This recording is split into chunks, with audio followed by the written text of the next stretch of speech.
আমার হাতে যেই ফ্যানটি দেখতে পাচ্ছেন, এটা একটা ব্রাশলেস মোটরযুক্ত রিচার্জেবল ফ্যান।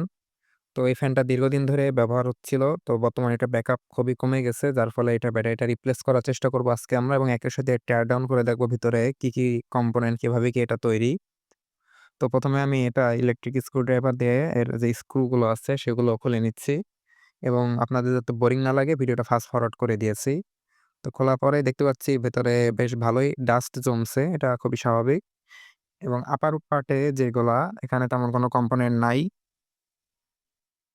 এবং এটা একটি 3.7 ভোল্টের 18650 মডেলের লিথিয়াম আয়ন ব্যাটারি।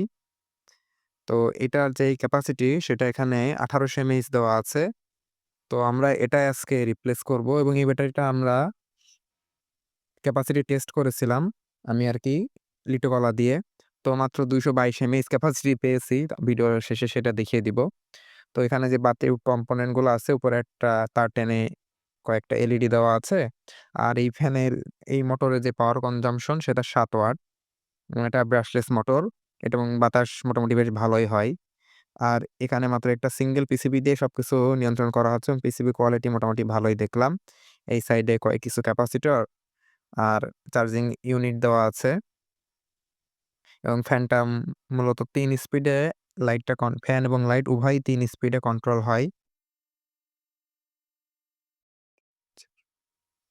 এবার আমরা এখানে যে ব্যাটারিটা রিপ্লেস করব সেটা একটি 1865 মডেলের 2200 এমএএইচ এর ব্যাটারি দেখতেই পাচ্ছেন।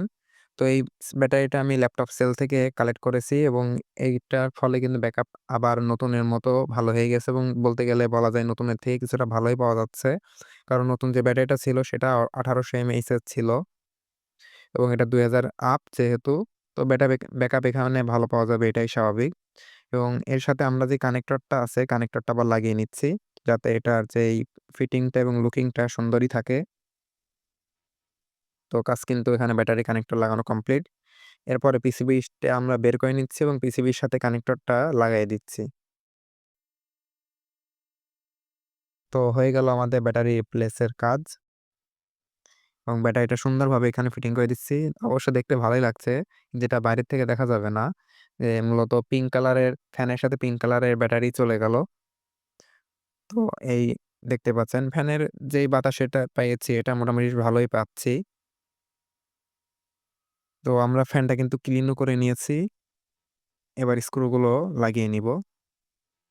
ক্লিন খুব একটা মানে ভেতরের সাইডে ক্লিন যতটুকু করছি ফ্যানের মোটরের গোড়ায় করতে পারলাম না। যেহেতু ব্রাশলেস মোটর বেশি খোলা এটার প্রপেলার খুব সহজে খোলা যায় না। আপনারা হয়তো অনেকেই জানেন। তো যতটুকু করা যায় করে নিয়েছি। তো এই হলো ফ্যানের অবস্থা এবং এই দেখুন ব্যাটারির কি অবস্থা ছিল। ব্যাটারিটা আমি রিলেটো করাতে টেস্টে বসিয়েছিলাম। মাত্র ২০২ এমএএইচ ক্যাপাসিটি বের হয়েছে। তো এরকম ক্যাপাসিটি থাকলে যে ব্যাকআপ ভালো পাওয়া যাবে না এটাই স্বাভাবিক। তো ধন্যবাদ সবাইকে ভিডিওটি দেখার জন্য। এই ধরনের আরো অনেক প্রচুর কনটেন্ট চ্যানেলে আপলোড করা হয়েছে। আপনারা চাইলে দেখে আসতে পারেন এবং আরো অনেক কনটেন্ট আসবে এবং কি ধরনের কনটেন্ট চান চাইলে জানাতে পারেন।